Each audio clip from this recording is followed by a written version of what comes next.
There's some guns that you really don't even need to tell people what they are. People just know.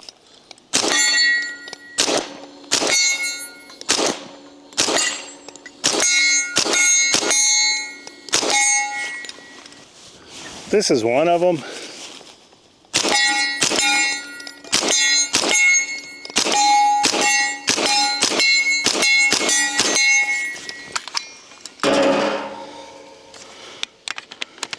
It's funny how many people want to reinvent the wheel.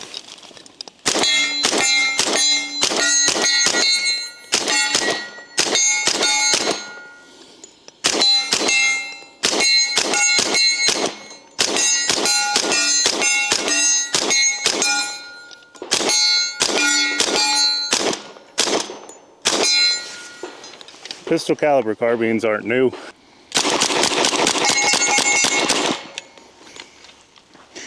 This is as American as apple pie and winning world wars.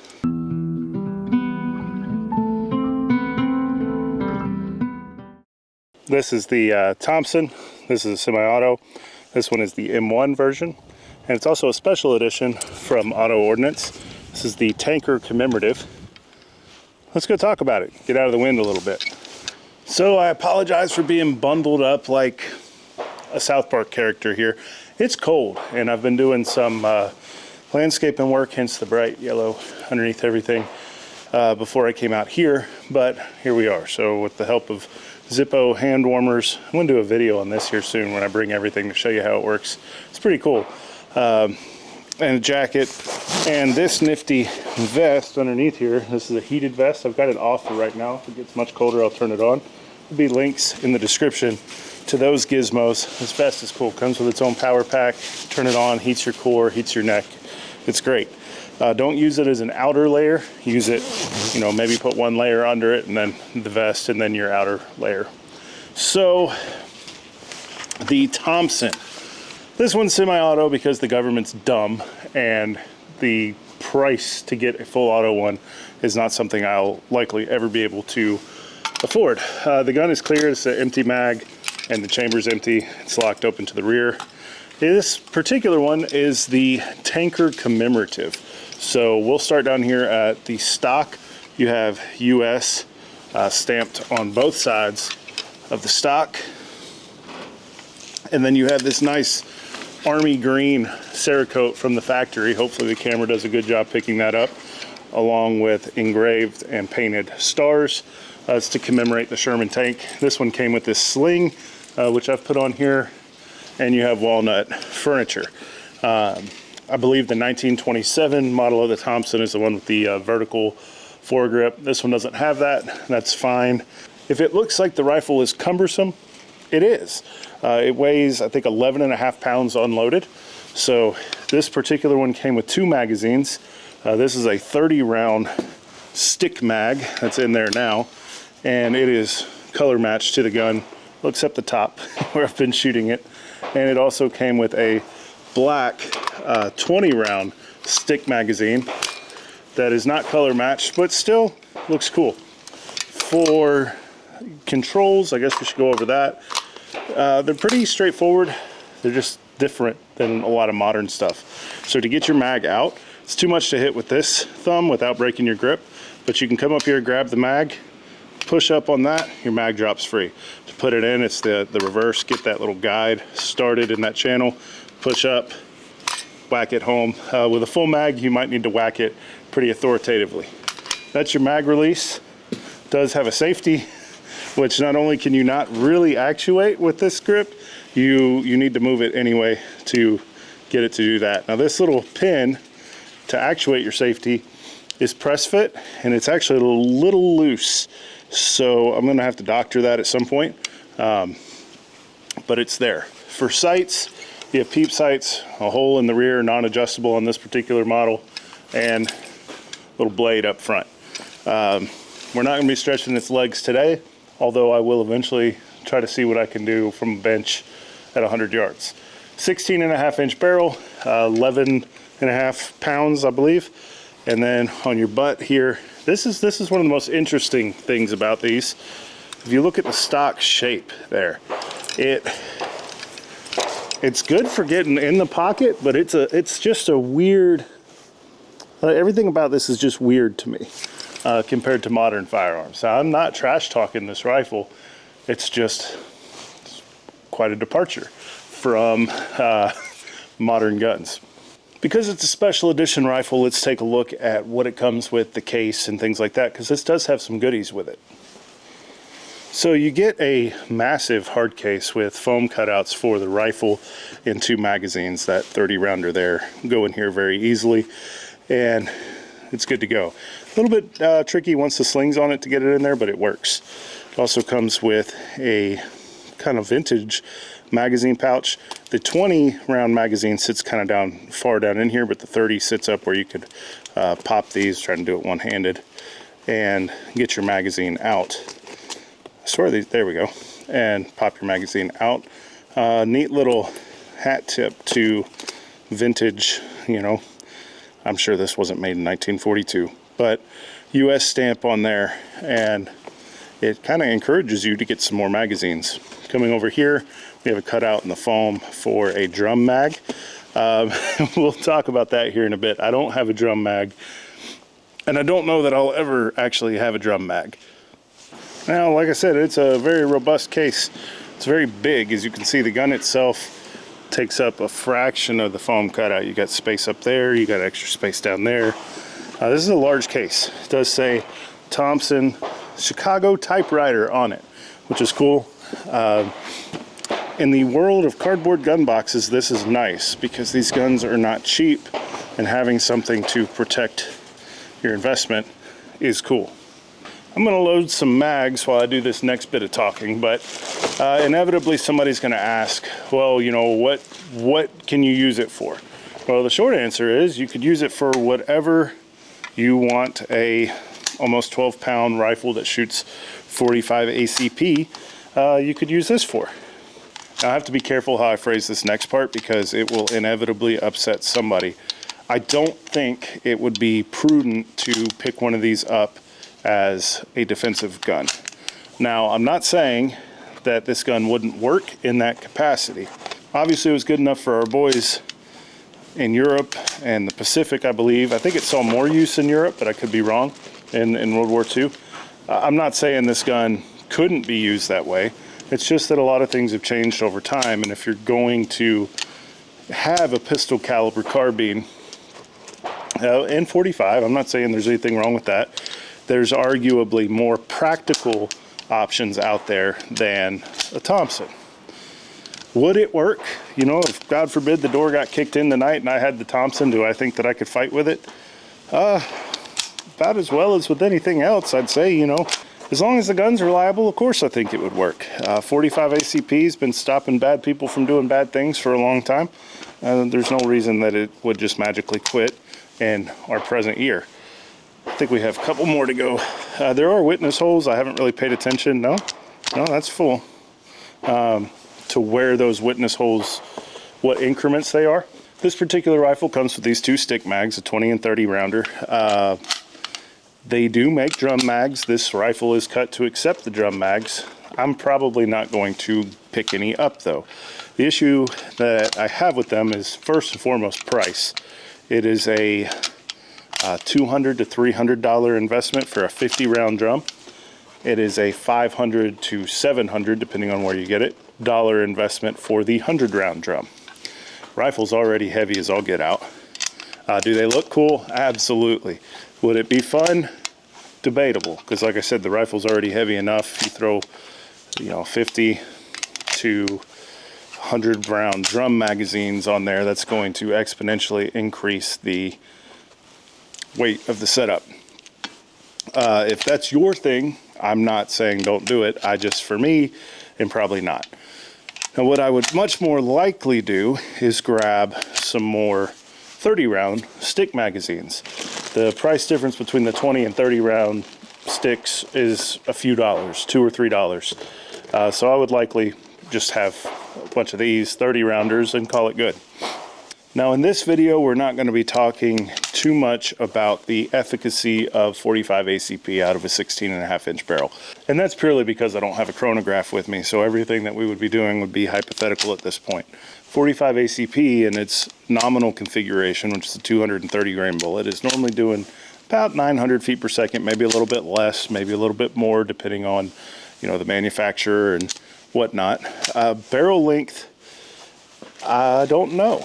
Sometimes with pistol calibers, when you start getting into full-length rifle barrel territory, you have a complete powder burn well before the end of the barrel, and then the friction generated by the bullet traveling through that barrel ends up knocking down your velocity a little bit. I don't know if that's what's going on here, but we will do another experiment one day when I have the chronograph. I did do a little bit of an experiment already, trying to see would it like cast bullets. There's a couple things there before somebody loses their mind. Yes, I'm going to clean the bore, and I checked the bore before I did this. I want to see how much, if any, leading is occurring. These are lubed. That's what I had loaded up. My 1911 likes these a little bit. These are the 230 grain round nose, and then I have some 200 grain semi-wad cutters. My 1911 likes these better. The Thompson doesn't seem to care. So it'll run jacketed ammo just fine, and that's probably what I will shoot through it the majority of the time. But today, this is what I brought. I do have some jacketed ammo over there in case it didn't like these, but it seems like it does.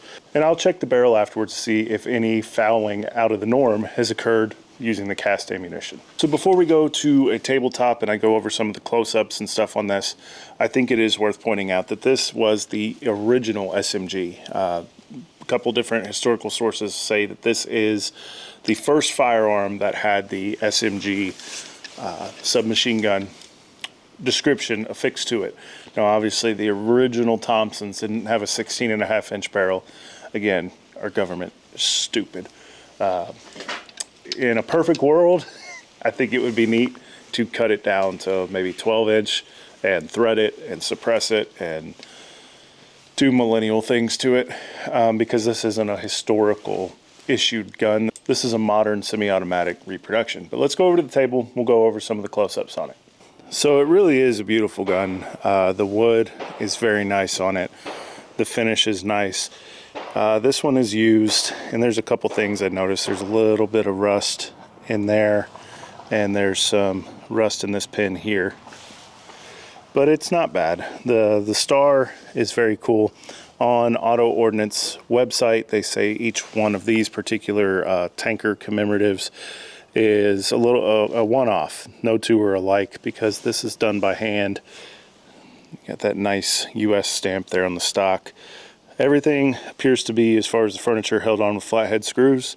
The stock was a little loose at first. I went ahead and tightened it up. I went ahead and took that pin out of the safety until I make it a little bit more snug. That way I don't lose it. So it's in fire for the rest of the day, which is fine. I'm not going to travel with it loaded or anything. But Thompson semi-automatic carbine caliber 45 M1. Then it's got the serial on there.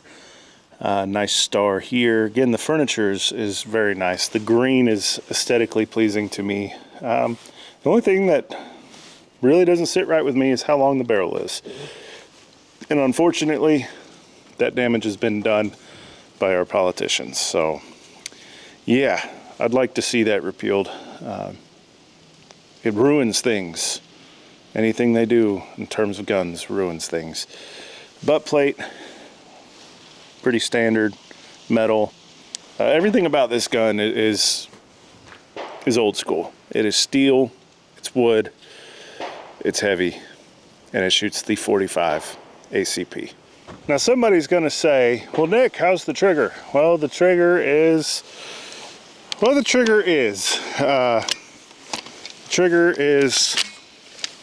what you would expect for a gun designed to fight the Axis powers and preserve freedom.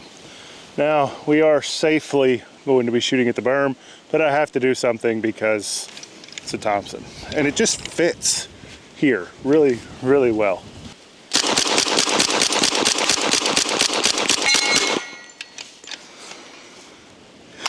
It'd be a lot more fun if it went fast. Let's go over the manual arms real quick. We talked briefly about it. Said it is in fire mode, so ignore the safety part. Take your magazine.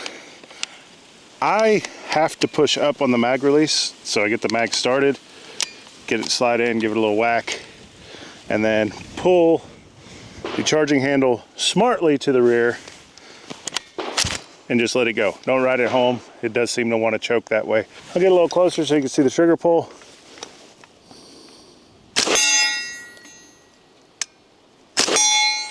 And a long reset. It's heavy, but it's a smooth trigger. It just kind of rolls. So we'll turn the camera. Should have like what, 28 rounds, something like that. We have some ammo in the gun. Hopefully we have enough. I'm gonna play on this steel and let you guys see how much fun it is.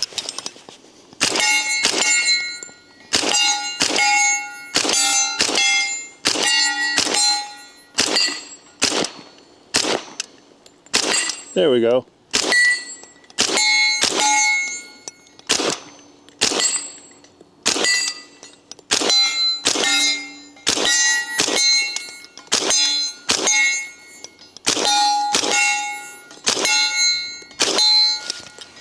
And we're empty. So I've told you the gun's not ideal for defensive use. In my opinion, that's just me. You do you. If I've said it's not ideal for that, I must also tell you it is fun. And I feel like I'm getting a workout because it is heavy. And, you know, normally the loaded versus unloaded weight isn't a huge factor to me. With this, it is. That's almost a pound of lead in a 30 round magazine with 230 grain bullets. So very cool. We're back at 50 yards now. Got a 20 round magazine. Magazines are double stack and they're really easy to load. Just like loading an AR magazine, maybe even easier. Not sure about the longevity on them. We'll see as time goes on. But we're at 50 yards, which is the longest this particular range goes that I'm at. And I just want to see. Like I said, they're peep sights. They're not precision sights. It's not a precision caliber. We'll see how it does.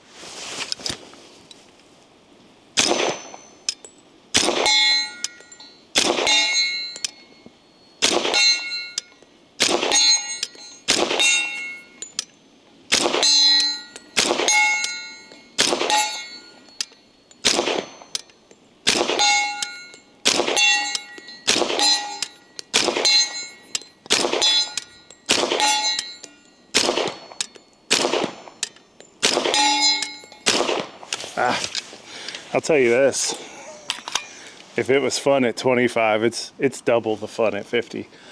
Heavy trigger, heavy gun, heavy bullet. Everything's heavy. Everything's heavy except my heart after shooting this. That's a ton of fun. If anybody's tempted to believe that was really good shooting on my part, it's not. But I will say this. I think that if the gun, we'll have to do another video. And I'm gonna bring a chrono and some actual paper targets. I forgot those, so that's why we're shooting steel today. We will test its accuracy in a future video. So if you're not subscribed and you like this, it's a good reason to subscribe. And you should just subscribe in general. We're creeping up on 25,000 subs, so it's a big deal. It's been a long time in the making. Yeah, so if you want to help me get closer to that, that'd be cool. Well, folks, I think I've shown you about everything I'm qualified to show you today with what I brought with me. Do you need a Thompson? A semi-automatic Thompson carbine? I don't know. You do you. I'll put links down in the description if you want to check them out. The cool thing about Auto-Ordnance is, although they are now owned by Carr, Auto-Ordnance was the original manufacturer of these, starting in 1942, I believe. If I have any of this history wrong here, I will correct it. You know what? I'll just go ahead and put it in the description whether I'm wrong or right. And if I made a mistake, I'll put it somewhere for you guys when I'm editing. This is really cool. So for me personally, I've wanted one of these since I was a kid. I remember seeing them in all sorts of stuff on the History Channel. I'm going to put it down because it is heavy and I do have a shoulder injury. I remember seeing them in all sorts of stuff on History Channel, watching it with my grandpa. I was like, man, I will have one of those one day. I'll have a Tommy gun. And then even when my wife and I started dating 11 and a half years ago, I used to joke with her, you know, we were broke, man. And we'd go look around in gun stores and stuff. And of course there'd be Thompsons, probably an Auto-Ordnance semi-auto. And I'd be like, can I have a Tommy blaster? Just asking her that. She'd get so annoyed with me, but she'd laugh. And she said, one day. Well, one day is here. And this is even cooler than the ones I wanted back then. Because for me, it is. I like the green. I like the star. You know, for a World War II era firearm, it looks very World War II-ish. So there is that. Now, inevitably, somebody's going to say, Nick, you've made fun of 45 ACP this whole time on your channel. You know, why the switch? Well, I didn't really make fun of 45 ACP so much as the people that thought 45 ACP was the only round that you could use defensively. I like the round. I've got a few firearms chambered in it. I think from the time I turned 21, I've had a handgun in 45 at some point. It's one of those things. It's perfectly acceptable. Just while we're off on a tangent, I'm not going to say that you can't use a 45. Do I think that it's necessarily the best route for a new shooter to go, or somebody that wants to get all the practice and stuff in that they can? No. 9mm is cheaper. Terminal effectiveness of 9mm is acceptable as handgun rounds can be. And the economy of scale for how much ammunition and whatnot is produced for 9mm makes it much more attainable for folks to actually go out and run drills and practice. That doesn't mean you can't get a 45, according to me. I'm not telling you what you can or can't do anyway, or that you shouldn't or anything like that. It's just that 9mm is the more economical choice. That's all I've really said, boiled down into a nutshell. Obviously, I like 45. I reload for it. And I will say, 9mm might expand. 45 doesn't shrink. That being said, I do carry a 9 when I carry a semi-auto most of the time, unless I'm pocket carrying a 32 ACP. You want to talk about anemic, there you go. So that's going to wrap it up for me. I think this is a really cool option. I think that if you're in the market for a Thompson, then you might want to look for one of these Tanker Commemoratives.